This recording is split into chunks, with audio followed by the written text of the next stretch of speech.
Bonjour la belle diaspora, bonjour tout le monde, j'espère que vous vous portez bien. Bonjour ma belle et bienvenue si tu es nouvelle ici, installe-toi. Je t'accueille à cœur ouvert et à bras ouverts. Aujourd'hui, nous allons parler d'état d'esprit.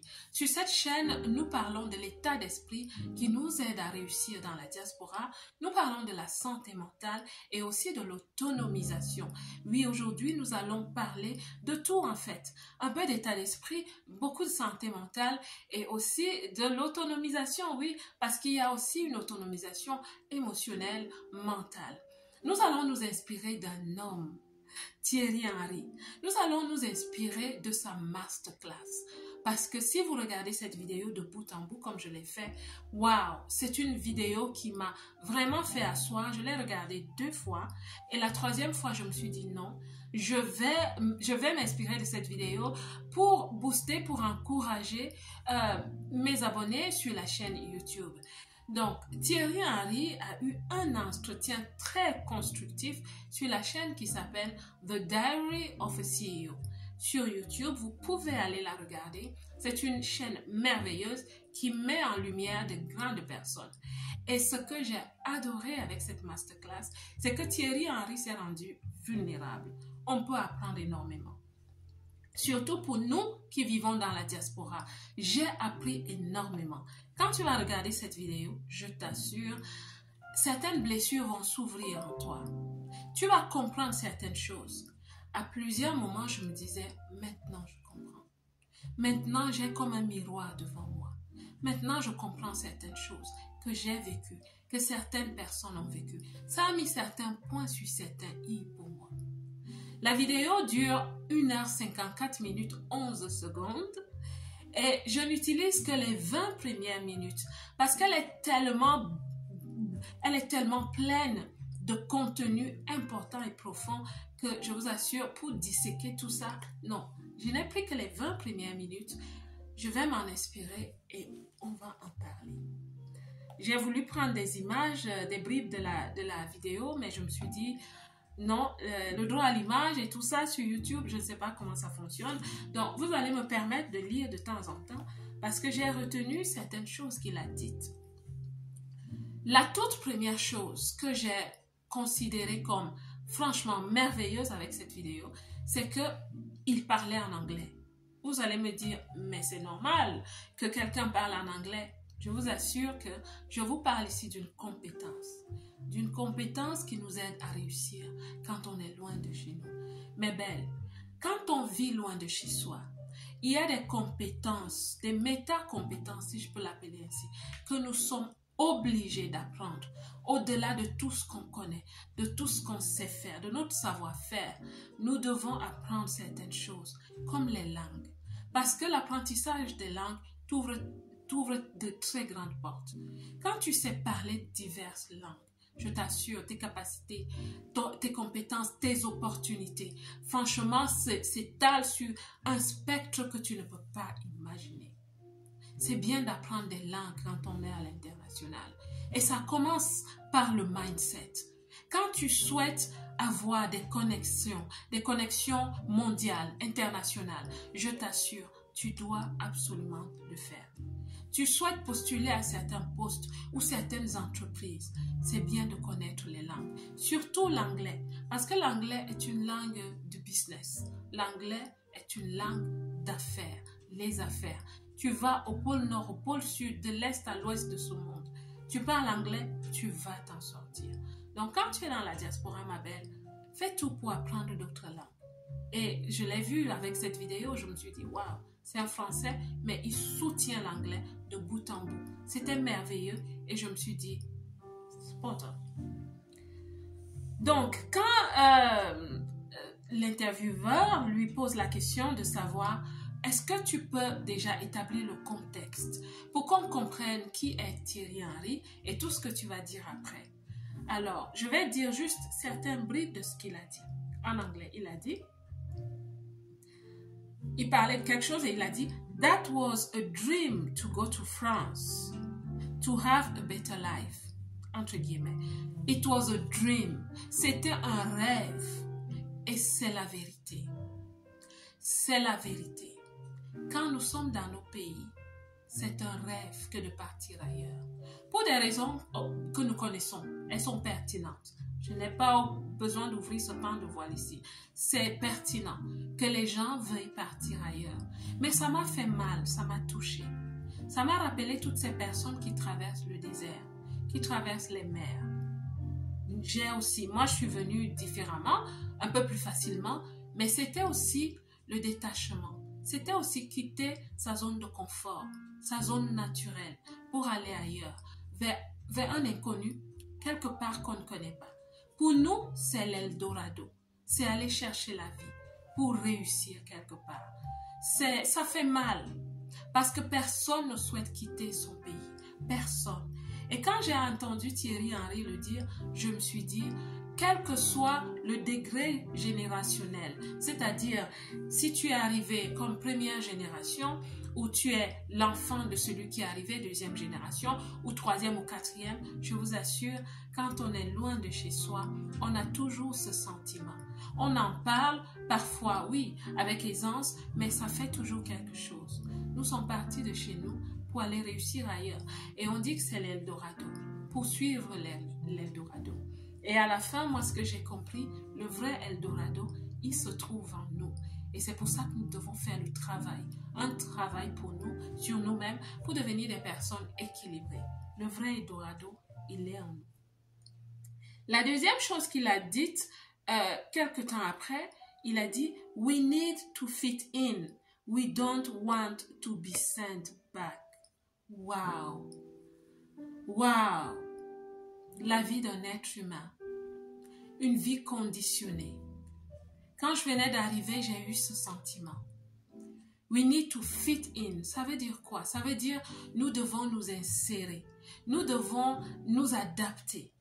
Ça ne veut pas dire nous devons appartenir. Appartenir est autre chose. C'est pour ça qu'il a dit we need to fit in. We don't want to be sent back home. Wow! Ça veut dire que tu dois faire attention. Tu dois marcher sur les orteils. Tu dois faire attention à ce que tu dis, comment tu te comportes. Et il était justement en train de dire que dans la famille, dans sa famille, il se disait que oui, il faut faire très attention. Il faut faire attention à ce que tu fais, à ce que tu dis. Parce qu'il ne faut pas qu'on te trouve en train de faire quelque chose de mal. Il faut que tu gardes la figure.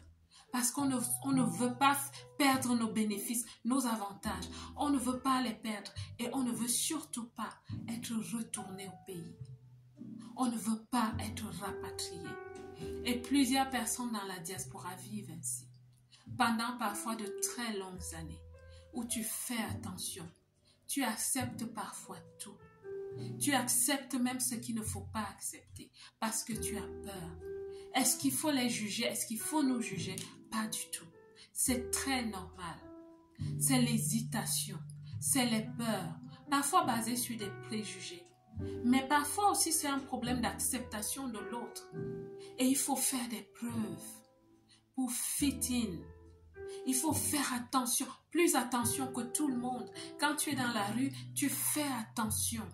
Parce que tu as peur de casser quelque chose. Tu as peur de te comporter bizarrement. Oui, même ton behaviorisme, il est calculé. Ton comportement. Quand tu es en public, tu fais attention. Parce qu'il ne faut pas que tu fasses quelque chose qui va suggérer quelque chose de répréhensif. Tu dois faire attention. Tu sais que tu es un prospect, mais parfois, tu as l'impression que tu es un suspect, même si tu n'as rien fait de mal. Je t'assure, va regarder cette vidéo. Elle va vraiment te parler. Moi, elle m'a beaucoup parlé. Et elle m'a rappelé beaucoup de choses. La vie dans la peur, la vie cloisonnée, la vie cloîtrée. Il y a des personnes qui ne vivent qu'en petite communauté. La communauté de ceux qui viennent de chez eux. Pourquoi? Parce qu'on a peur. Et il a dit une autre chose. You make sure to fit in and not belong. L'appartenance, appartenir, c'est un besoin naturel humain. Si vous regardez la pyramide de Maslow, où il parle des niveaux de besoins humains, vous verrez le besoin d'appartenance. Nous avons tous besoin d'être acceptés, d'être embrassés. Nous avons tous besoin de ça. Mais quand on vit dans la diaspora pendant longtemps, jusqu'à ce que tu travailles sur toi, sur la confiance en toi, sur la confiance sur le fait, oui, que tu as aussi un enfant de Dieu et que tu as aussi ton droit et tu as le droit d'immigrer, d'aller vivre où tu veux, jusqu'à ce que tu travailles sur toi, tu vas vivre comme ça, cloisonné sur toi-même, vivant parmi les gens, mais tu te sens comme un outsider. Tu es là, mais tu te sens comme un outsider. C'est-à-dire que la symbiose n'est pas facile avec l'environnement. Mais ça prend le fait que tu travailles sur toi, ma belle. Ce n'est pas impossible. Ce n'est pas impossible de te sentir vraiment libre, d'aller quelque part. Et c'est pas le genre what you see is what you get. Non, non, non, c'est pas de ça que je parle. Je parle vraiment d'un alignement entre qui tu es et ton environnement, les autres. Tu trouves une résonance entre toi et les autres parce que tu te sais humain. Tu vis normalement avec les autres. Parce que sinon, tu vis avec parfois une identité erronée. Tu ne sais pas vraiment qui tu es. Tu ne sais pas comment te comporter. Tu ne vis pas pour être. Tu vis, beaucoup de gens continuent de vivre comme ça pour paraître et pour sembler. Pour passer pour. Vous voyez les verbes d'état? Être, paraître, sembler, passer pour, devenir. Non, beaucoup de gens dans la diaspora vivent pour passer pour sembler. Parce qu'ils ne savent pas comment naviguer tout cela. You have to fit in. You don't really belong. Wow. Wow. You don't really belong. You fake it, hoping that one day you will make it. But you keep on faking it. Donc c'est pour ça que j'encourage les femmes à un état d'esprit. L'état d'esprit qui va te faire réussir, c'est celui d'être, ton identité. Qui suis-je? Je connais mes forces, je connais mes faiblesses, c'est vrai, mais à la fin, qui suis-je? Cette personne qui est comme une pierre précieuse qui travaille sur elle. Jusqu'au jour où tu vas dire, j'appartiens, I belong. Mais c'est un travail de prise de conscience.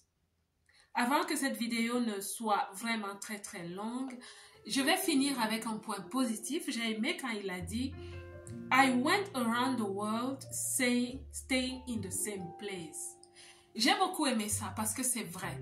Quand tu es à l'étranger et que tu es ouvert et que tu socialises avec diverses nationalités, diverses personnes de diverses origines, oui, tu as l'impression que tu connais le monde, que tu as voyagé à travers le monde. Parce que tu connectes, parce que tu partages avec les autres leur culture. Tu échanges, tu parles de ta culture, ils parlent de leur culture. Vous apprenez mutuellement les uns des autres. Tu apprends de nouvelles compétences. Tu apprends à affiner le rudimentaire de qui tu es, de ta culture, de tes us et coutumes, de ton système de pensée. C'est très beau. Franchement, je dis souvent, c'est enrichissant. Et je dis souvent, que quand on est à l'étranger et qu'on travaille sur soi, qu'on ouvre ses portes, qu'on ouvre les portes de son entendement pour embrasser les autres, on est un être supérieur. Oui, je sais, ça paraît arrogant comme ça, mais je vous assure, tu es riche. Tu es riche en culture, tu es riche en connaissances, tu es libre, tu te sens et tu comprends que les autres ont aussi des faiblesses. Et tu te sens moins en retrait, en repli. Parce que tu te dis, oui, maintenant je comprends. Quand des amis qui viennent d'Asie ou d'Amérique ou d'Europe ou de partout dans le monde, quand vous causez vraiment tête à tête, cœur à cœur avec des vrais amis, tu comprends qu'en fait, nous sommes tous vulnérables dans cet environnement. Et c'est pour ça aussi que les étrangers, quand ils deviennent amis, ils deviennent vraiment solidement amis parce qu'ils ont des bases, des dénominateurs communs. Ils sont loin de chez eux et ils ont besoin les uns des autres. Mais ceux qui nous accueillent aussi, je vous assure, il y a énormément de personnes qui sont bien. Mais ce n'est pas ça le but de cette vidéo. Donc, je vais m'arrêter ici, sincèrement, pour vous dire que franchement, c'est une masterclass qui va te parler, qui va te toucher. Et waouh, qu'est-ce que je peux encore te dire? J'espère que cette vidéo va vraiment te faire réfléchir, va t'aider à aller en toi, que tu vas revenir même au début de cette vidéo pour essayer de comprendre le mindset. Oui, j'ai parlé de mindset, j'ai parlé un peu de santé mentale et de l'autonomie, l'autonomisation mentale et émotionnelle et identitaire surtout. La belle diaspora, j'espère que cette vidéo va t'apporter énormément, que tu vas la partager avec beaucoup d'autres personnes. Si tu visites, tu es visiteur, tu es passé une fois, deux fois, ma belle, abonne-toi. Ok? Écoute la belle diaspora, porte-toi bien, que Dieu vous bénisse. Moi, je vous aime.